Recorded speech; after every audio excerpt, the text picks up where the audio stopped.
Hey guys, welcome back. In this video, I'm going to show you how to change line spacing in Wix.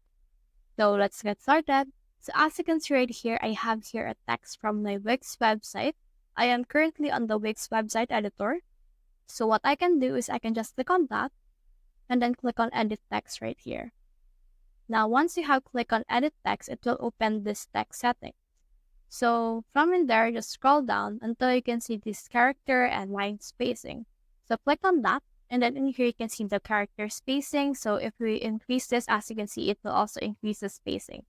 But since we need the character or the line spacing instead, we can actually just change this up depending on what we want to change it into. So once you're satisfied with how it looks like, so for me, I'll just put in an example of 1.5.